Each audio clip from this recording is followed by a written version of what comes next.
Combien de conditions faut-il remplir avant de s'asseoir à une table? La question n'a rien d'abstrait pour une famille de Bunia ou d'Uvira, qui n'attend pas d'un dialogue national une photographie de classe politique, mais l'arrêt des tirs. Bonsoir à toutes et à tous. Bonsoir à vous qui nous suivez depuis l'étranger. Vous qui êtes souvent les premiers à réagir et les plus durs avec nous quand un chiffre cloche. Ce soir, nous avons besoin de cette dureté, parce que le dossier qui ouvre ce journal ne se joue pas sur des intentions. Il se joue sur des dates et sur des articles de loi. Et les dates, elles, ne se négocient pas. Hier samedi, dans la même journée, 2 conditions d'entrée ont été posées au même dialogue. Elles ne se ressemblent pas, elles ne s'additionnent pas, elles s'excluent. Et pendant qu'elles se posaient, une horloge tournait sur le bureau du président de la République. Une horloge qu'aucun des 2 camps ne peut arrêter. Nous ouvrirons donc sur ce que ce 1er août a produit et sur ce que le calendrier constitutionnel commande. Nous descendrons ensuite au Katanga, où un homme de 82 ans vient d'achever, pour le compte du chef de l'État, une mission que des institutions élues sont censées remplir toute l'année. Et nous finirons en Ituri, où l'épidémie vient de dépasser, en nombre de cas, le record de la flambée la plus grave de notre histoire. Une question pour commencer, et gardez-la en tête tout au long de ce journal. Que vaut une invitation quand celui qui l'envoie et celui qui la reçoit ne décrivent déjà pas la même crise? Depuis le 17 juillet, ce pays discute d'un dialogue dont le cadre n'a jamais été publié. Hier, ce vide s'est rempli d'un seul coup, mais par les 2 bouts à la fois, et par 2 camps qui ne se parlent pas. Micheline a analysé celui qui a été prononcé et celui qui a été signé. Micheline, ce qui frappe dans ces 2 prises de parole, ce n'est pas qu'elles s'opposent, c'est qu'elles ne portent même pas sur le même objet. Bonsoir Ilunga. Bonsoir à toutes celles et à tous ceux qui nous écoutent ce soir. Samedi 1er août, à Lubumbashi, dans les locaux de l'association Banakin, Patrick Muyaya, ministre de la Communication et des Médias et porte-parole du gouvernement, qui accompagne le chef de l'État dans sa tournée d'itinérance à travers le Grand Katanga, redit la disponibilité du président au dialogue. Puis il ajoute la condition: ce dialogue doit se faire avec des Congolais qui savent qu'il faut combattre l'ennemi. Et c'est cela, dit-il, la priorité. Il précise la mesure. Ceux qui veulent venir doivent suivre l'exemple du cardinal Fridolin Ambongo, qui a lui-même dénoncé l'agression rwandaise. Et il ajoute l'axe autour duquel il demande à la nation de se ranger.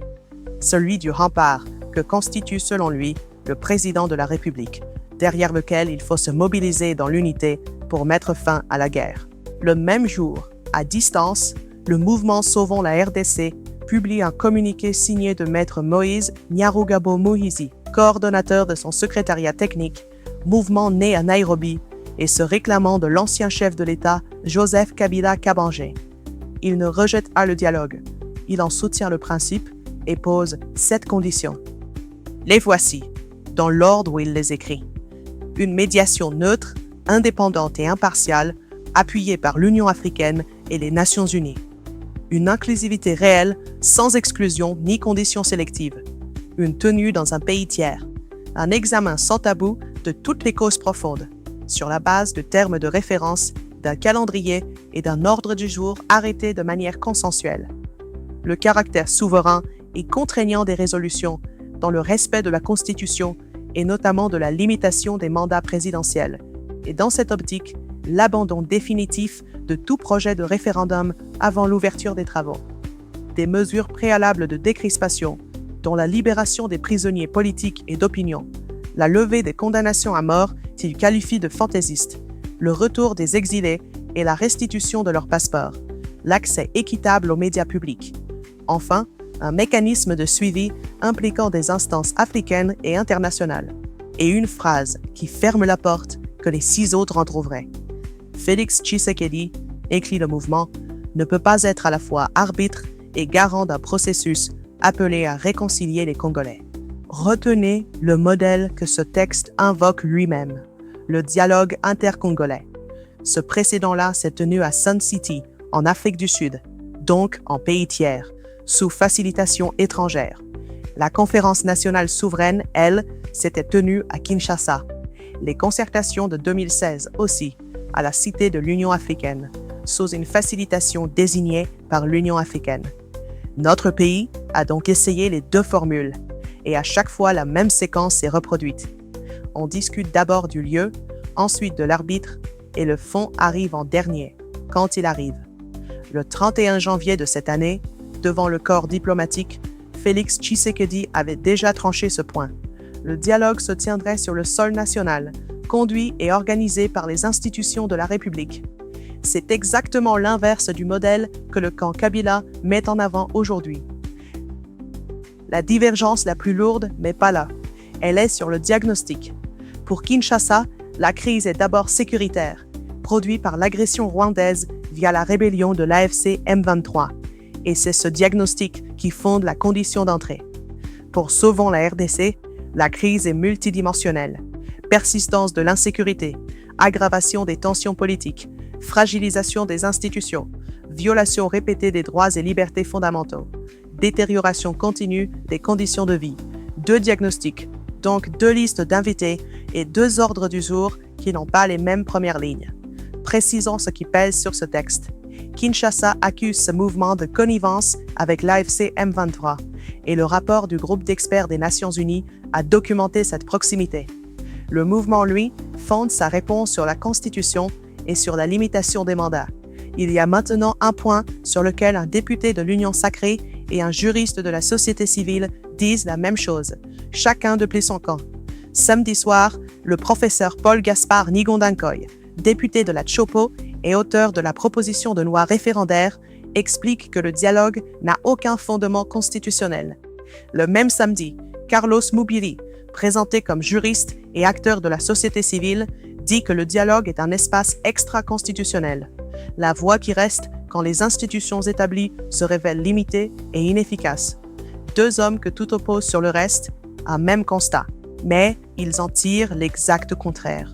Pour Ngondankoy, c'est précisément la loi référendaire qui donne au dialogue son cadre légal et son ouverture. Et les 2 démarches ne sont donc pas incompatibles. Pour le camp Kabila, il doit disparaître avant que la table ne s'ouvre.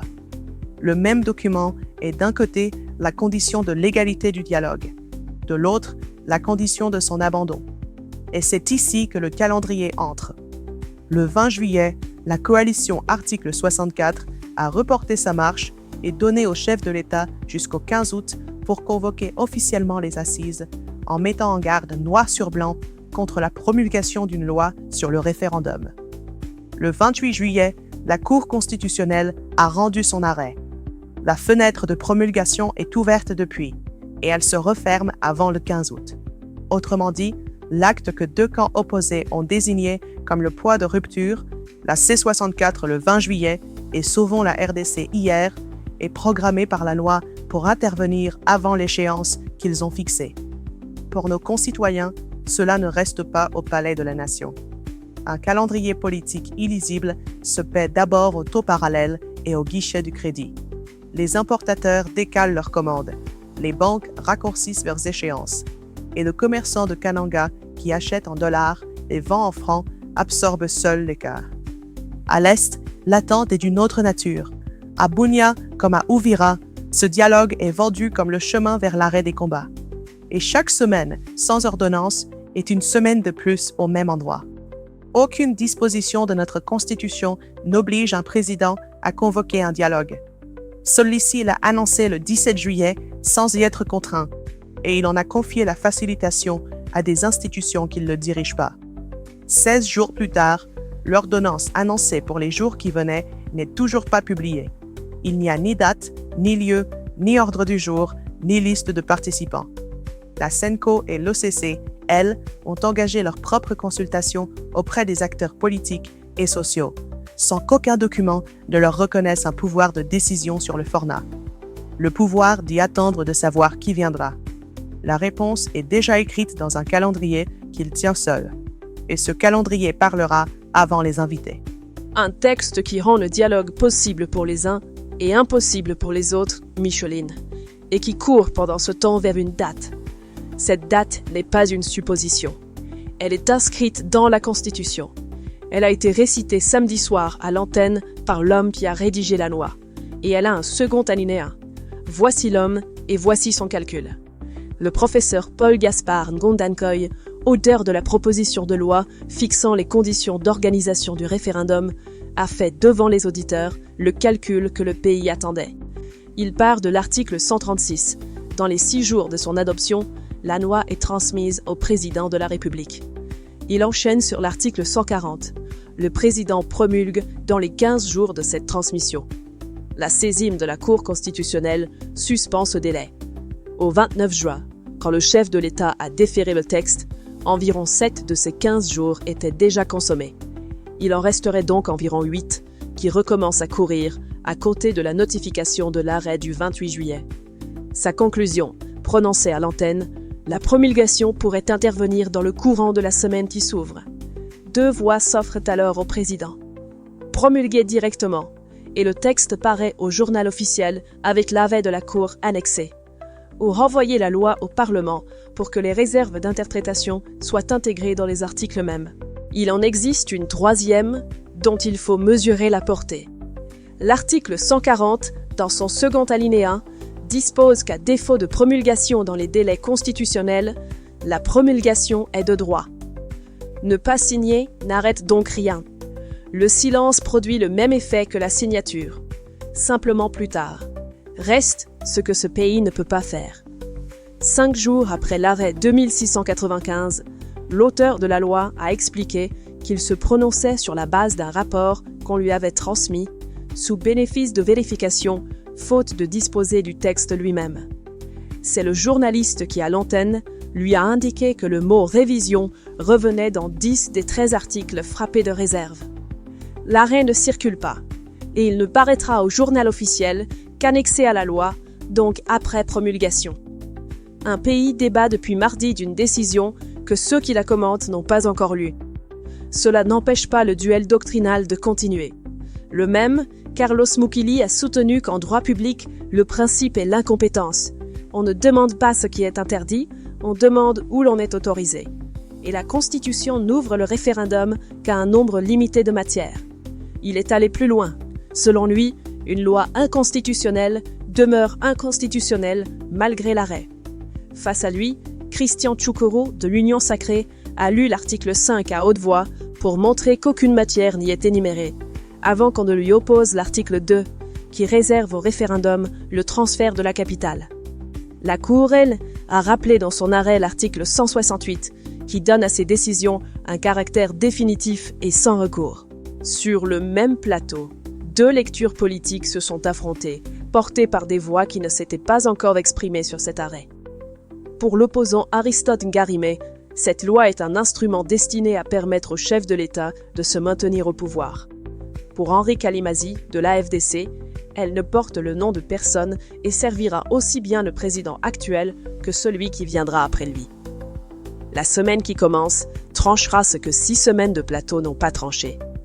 Elle dira si ce texte revient au Parlement, s'il est signé ou s'il devient loi tout seul, sans que personne n'ait eu à s'y résoudre. Ce dialogue, le chef de l'État en a confié la facilitation aux confessions religieuses. La même semaine a produit un second exemple de cette manière de gouverner, et il vient du Katanga. Quand l'État veut l'écouter, il ne passe pas toujours par ceux qu'il paye pour cela. Samedi soir à Lubumbashi, Raphaël Katebe Katoto a clos la série de consultations qu'il avait ouvertes mercredi auprès des composantes du Grand Katanga. Il agit, dit-il, sur mandat spécial du président de la République, Félix Tshisekedi. Son bilan tient en une phrase qu'il a répétée toute la semaine. Il a écouté toutes les formations sociales, culturelles et politiques, et cela lui a permis de cerner le vrai problème de la communauté. 3 axes, toujours les mêmes, le quotidien, la sécurité, la cohabitation. Il a recueilli des mémorandums et des doléances qu'il remettra au chef de l'État, à qui il réserve la primeur. Interrogé sur le contenu, il refuse. Interrogé sur le changement de la Constitution, il répond que ce n'est pas d'actualité et qu'il ne débattra pas là-dessus. Interrogé sur les officiers katangais détenus depuis des années sans procès, il répond que cela figure dans les mémos et que c'est au chef de l'État d'y répondre. La question qui est revenue le plus souvent de la part des intervenants qui l'interrogeaient samedi, portait sur un nom qu'il n'a pas voulu prononcer, celui de Moïse Katumbi. Est-il venu, lui a-t-on demandé à plusieurs reprises, effacer son cadet de l'espace katangais pour le compte de la présidence? Il a répondu qu'il n'était pas venu régler le compte de qui que ce soit, qu'il travaillait pour une communauté de 10 millions de personnes. Et pressé de dire si Moïse Katumbi faisait partie de ces 10 millions, il a répondu oui. Il a livré en revanche un fait qu'on ne lui demandait pas. Il n'est pas le premier à recevoir ce mandat. D'autres l'ont reçu avant lui, et dit-il, le résultat espéré n'était pas là. Aucun document public n'indique ce que ces missions antérieures ont produit, ni ce que l'État en a fait. Un auditeur lui a alors posé la seule question qui tienne. L'espace katangais est démembré en plusieurs provinces, chacune dotée d'un gouverneur, d'une assemblée provinciale, de députés nationaux, de sénateurs, de maires et de chefs coutumiers, tous rémunérés chaque mois pour faire remonter précisément ses doléances. Sa réponse, le chef de l'État peut faire récolter des renseignements par un autre chemin. C'est son droit. Et cela lui donne plusieurs sons de cloche. La semaine où ces consultations se tenaient, le président inaugurait vendredi à Kanyama-Kasese un hôpital de 85 lits et était avec son porte-parole à Lubumbashi. L'État était donc physiquement présent dans l'espace où un notable de 82 ans collectait les plaintes en son nom. Vendredi 31 juillet, à sa sortie d'entretien, Jean-Claude Muyambo Kiassa a résumé ce qu'il était venu dire. La situation du Katanga n'est pas bonne, et ce sont les Katangais eux-mêmes qui se combattent mutuellement, chacun cherchant à se positionner sur le dos des autres. Alors, si vous êtes ce soir à Kolwezi, à Kalemi ou à Kamina, posez-vous la question à voix haute devant votre poste. Vos doléances qui aiment d'être portées jusqu'à Lubumbashi pour être écoutées par quelqu'un que vous n'avez pas élu. Demandez-vous ce que faisaient pendant ce temps ceux que vous avez élus.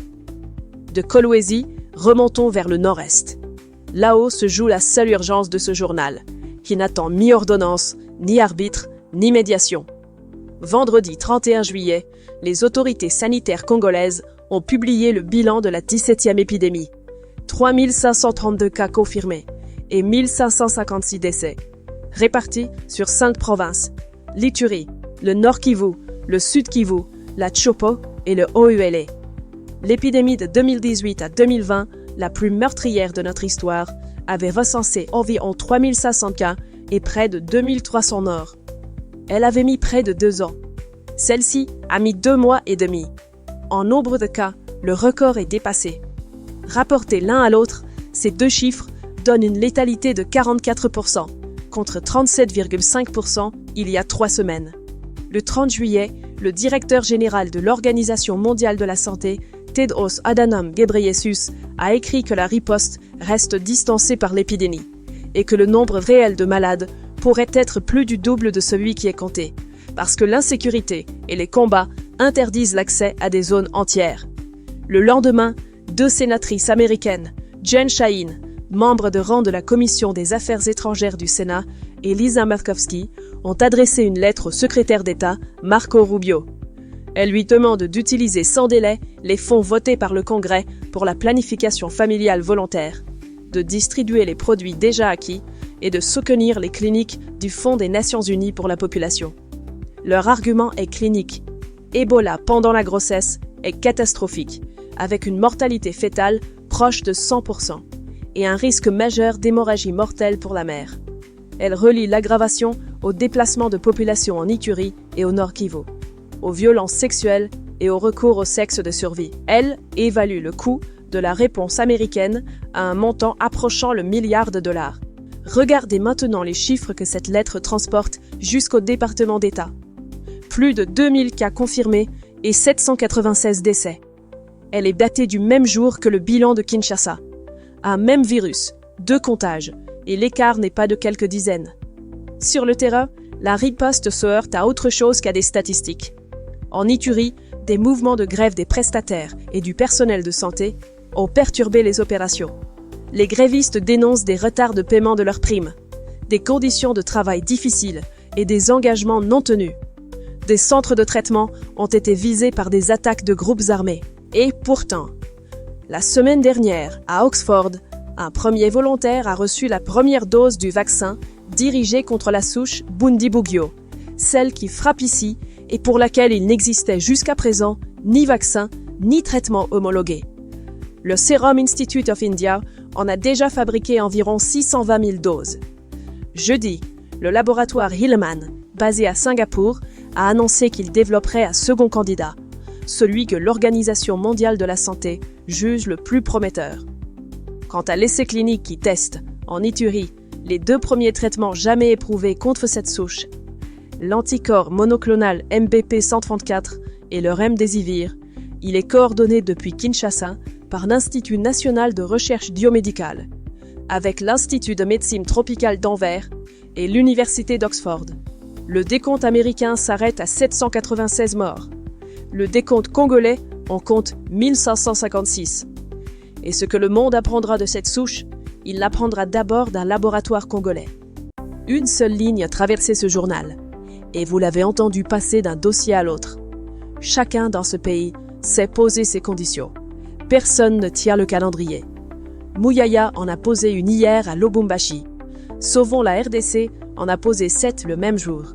La C64 en avait posé une le 20 juillet avec une date au bout. Et pendant que ces conditions s'empilent, l'article 140 de la Constitution avance seul, indifférent à tous ceux qui négocient. Alors laissez-moi vous laisser sur ceci. Une nation ne se divise pas d'abord sur les réponses. Elle se divise sur la question qu'elle accepte de poser. Tant que 2 Congolais ne donnent pas le même nom à ce qui leur arrive, aucune assemblée ne les mettra d'accord, parce qu'ils n'y viendront pas pour la même raison.